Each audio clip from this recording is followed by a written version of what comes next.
Bertekun. Mari kita baca Ibrani 10 ayat 36. Sebab kamu memerlukan ketekunan supaya sesudah kamu melakukan kehendak Allah, kamu memperoleh apa yang dijanjikan itu. Kamu memerlukan ketekunan. Saya percaya inilah hari-hari di mana umat Allah butuh dengan yang namanya ketekunan. Apa itu ketekunan? Coba kita lihat berikut ini. Saudara tentu masih ingat kisah ini ya. Jadi saudara-saudara, cerita yang sederhana, cerita anak-anak ini menggambarkan bagaimana ketekunan itu. Walaupun kura-kura itu jalannya lambat, tapi karena dia tekun terus, maju terus, akhirnya dia yang menang. Haleluya. Ketekunan itu apa? Coba kita lihat beberapa definisi dari ketekunan. Yang pertama, arti ketekunan adalah bersikeras atau berkeras hati, tentu dalam artian yang positif, bukan keras kepala. Yang berikutnya, ketekunan artinya tetap teguh, tidak goyah. Orang yang tekun itu tetap teguh kepada pendiriannya, tidak goyah, dan dia terus berkeras, berupaya terus. Dan yang berikutnya, ketekunan juga punya pengertian persisten, sampai kepada akhirnya. Memang ketekunan ini kelihatannya ya sepertinya seringkali diabaikan ya. Orang lebih memperhatikan tentang talenta, tentang kelebihan seseorang, mungkin keahliannya, kepandaiannya dan sebagainya. Tetapi saudara, kalau saudara renungkan, ketekunan ini justru yang memegang peranan. Banyak orang yang pandai, yang talented, punya banyak talent, tapi mereka tidak berhasil. Karena apa? Karena tidak tekun. Banyak murid-murid di sekolah sebenarnya pinter anaknya, tapi nggak tekun, nggak belajar, memandang rendah, memandang ringan, malas-malesan. Ada anak yang sedang-sedang saja, akhirnya dia bisa berhasil, bisa dapat ranking. Kenapa? Karena tekun. Jadi ketekunan ini penting, saudara. Dan hari-hari ini kita butuh ketekunan ini. Saudara, orang berhasil itu salah satunya karena ketekunan. Makanya saudara kalau mengerjakan sesuatu, tekun saja. Kerjakan dengan tekun. Jangan nanti sebentar di sini, sepertinya kok gak ada hasil, lalu pindah ini. Lalu kerja sebentar, waduh bosen, pindah ini. Waduh kalau saudara terus gitu, gak jadi-jadi. Apa yang mau dijadikan ini? Gak ada. Tekun itu penting, saudara. Tentu dengan berbagai macam hal yang lain ya tentu perlu dipertimbangkan, pasti ada di situ. Tapi jangan lupa ini ketekunan ini memegang peran yang penting dalam dunia. Saya tahu bahwa hari-hari ini yang dibutuhkan oleh orang percaya adalah ketekunan. Karena ini hari-hari yang sulit. So itu saudara-saudara, mari kita perhatikan apa yang disampaikan oleh firman Tuhan. Ketekunan, bertekunlah. Kamu memerlukan ketekunan, kata firman. Saya akan bicara tentang 4 ketekunan, karena tekun itu banyak, tapi saya mau ambil saja 4 ketekunan. Jadi salah satu contoh ketekunan yaitu bagaimana Elisa mengiring Elia ini. Nanti saudara baca sendiri di 2 Raja-Raja 2, dia tekun mengiring. Walaupun banyak halangan, rintangan, tapi dia terus persisten dia. Determinationnya tinggi, ketetapan hatinya tinggi. Dan akhirnya dia menerima urapan 2 kali ganda daripada Elia ya. Baik, terus. Nah, kita masuk kepada ketekunan yang pertama adalah bertekun dalam iman. Coba kita baca. Sebab itu kamu harus bertekun dalam iman, tetap teguh dan tidak bergoncang, dan jangan mau digeser dari pengharapan Injil yang telah kamu dengar dan yang telah dikabarkan di seluruh alam di bawah langit, dan yang aku ini, Paulus, telah menjadi pelayannya. Surat Kolose itu berbicara satu tema, Jesus only, itu temanya. Jesus is everything, Christ is everything, Christ only is enough. Itu kira-kira judulnya. Kristus, hanya Kristus. Makanya kitab Kolose ini meninggikan Kristus. Kalau saudara ragu siapa Yesus Kristus, saudara baca kitab Kolose. Saudara akan mengerti bahwa Yesus itulah yang memang adalah Tuhan yang menyelamatkan umat manusia. Jadi dalam Kolose ini Paulus berkata kamu harus bertekun dalam iman. Ini dasar dari segala perkara. Iman kita. Saudara jangan mau digoyah, jangan mau ditukar iman. Jangan sampai saudara teriming-iming oleh sesuatu. Dan saudara melepaskan iman. Sementara banyak orang demi iman kepada Yesus Kristus. Mereka rela mengorbankan segala sesuatu. Jadi sekarang ini terjadi dua kutub. Ada satu kutub di mana orang menemukan Kristus sebagai harta yang terindah. Mereka berani mati untuk mempertahankan iman. Tapi ada sementara orang yang menukar imannya dengan hal-hal duniawi. Ini akan terjadi di zaman ini. Dan jangan sampai kita mengambil jalan yang ini. Kita harus yang sudah percaya kepada Yesus Kristus. Kita yang tahu bahwa dialah segala-galanya. Tidak ada keselamatan di luar Yesus Kristus. Saudara-saudara harus pegang itu, nama itu. Bahkan kalau perlu nyawamu harus ditaruh di situ. Jangan takut mati, saudara. Salah satunya orang tidak mengambil bagian dalam kerajaan Allah karena dia penakut. Kita harus mempertahankan iman ini. Sekali Yesus, tetap Yesus. Jadi kita harus bertekun dalam iman, saudara-saudara. Jangan mau digeser, kata Paulus. Ingat, apapun yang terjadi, jangan sampai saudara lepaskan iman itu. Sebab apa yang di dunia ini semua cuma sementara. Termasuk kehidupan kita pun cuma sementara. Sebab itu jangan sampai kita tukar iman ini dengan segala perkara. Yang kedua adalah bertekun dalam pencobaan. Nah ini yang hari-hari ini kita perlu perhatikan. Mari kita baca Yakobus pasal 1 ayat 2-4. Saudara-saudaraku, anggaplah sebagai suatu kebahagiaan apabila kamu jatuh ke dalam berbagai-bagai pencobaan. Sebab kamu tahu bahwa ujian terhadap imanmu itu menghasilkan ketekunan. Dan biarkanlah ketekunan itu memperoleh buah yang matang, supaya kamu menjadi sempurna dan utuh dan tak kekurangan suatu apapun.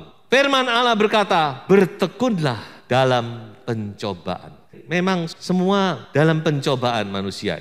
Saudara harus sadar bahwa kita ini sedang diuji, disaring, ditampi oleh Tuhan lewat pencobaan yang terjadi. Jadi pencobaan yang terjadi bukan hanya sekedar kebetulan, tapi ada penampian dari Tuhan. Siapa anak-anak Tuhan yang tahan, tekun, yang tulen, yang sejati, yang sungguh-sungguh. Tapi siapa yang tidak sungguh-sungguh, itu akan nampak nantinya. Sebab itu jangan goyah. Dalam pencobaan saudara jangan sampai lalu lemah, putus asa, saudara lalu mulai tinggalkan Tuhan dan seterusnya. Mengapa saya katakan harus bertekun dalam pencobaan? Ada janji Tuhan yang luar biasa. Kita baca bersama-sama. Janji ini saudara ingat 1 Korintus 10 ayat 13. Kalau saudara lemah, saudara baca lagi ayat ini. Pencobaan-pencobaan yang kamu alami ialah pencobaan-pencobaan biasa yang tidak melebihi kekuatan manusia. Sebab Allah setia dan karena itu Ia tidak akan membiarkan kamu dicobai melampaui kekuatanmu. Pada waktu kamu dicobai, Ia akan memberikan kepadamu jalan keluar sehingga kamu dapat menanggungnya. Saudara, janji ini luar biasa ya. Tuhan katakan kita ini dijamin, walaupun memang kita menghadapi pencobaan, tapi firman Tuhan menjamin pencobaan itu tidak akan melampaui kekuatan kita. Amin, saudara-saudara. Bagaimanapun juga Tuhan tidak akan melampaui limit kekuatan kita. Karena ini janji Tuhan. Dan Tuhan berjanji bahwa dalam segala pencobaan Dia akan sediakan jalan keluar sehingga kita dapat menanggungnya. Jalan keluarnya bagaimana? Saya tidak mengerti. Tapi janji Tuhan ya dan amin. Jadi saudara-saudara dalam keadaan yang sulit sekalipun, percayalah pasti ada jalan keluar. Haleluya. Tidak mungkin tidak ada jalan keluar, tidak ada ceritanya. Mengapa saya begitu yakin ngomong? Karena ini firman Tuhan. Firman Tuhan itu ya dan amin. Saudara menghadapi segala sesuatu yang sulit sekalipun, percayalah ada jalan keluar dari Tuhan. Amin. Dan yang berikutnya, bertekun dalam doa dan firman. Saya baca saja. Yang pertama, bertekun dalam doa. Bertekunlah dalam doa dan dalam pada itu berjaga-jagalah sambil mengucap syukur. Dalam firman, sementara itu sampai aku datang, bertekunlah dalam membaca kitab-kitab suci, dalam membangun dan dalam mengajar. Bertekun dalam doa dan firman, atau kalau saya boleh katakan dengan kata lain, yaitu bertekunlah dalam mencari Tuhan. Ini doa dan firman ini memang satu paket untuk kita mendekatkan diri kepada Tuhan, mencari Tuhan. Saya baca satu cerita yang menarik perhatian saya. Dikatakan bahwa Raja Rehabeam di 2 Tawari pasal 12. Dikatakan Rehabeam itu dia tidak tekun mencari Tuhan. Padahal dia itu punya segala-galanya. Dia adalah anak daripada Raja Salomo. Dia diberkati Tuhan luar biasa. Sudah mewarisi kekayaan Salomo. Tetapi dikatakan Rehabeam itu tidak tekun mencari Tuhan. Cuma bertahan 3 tahun, firman Tuhan berkata. Selanjutnya dia tidak tekun.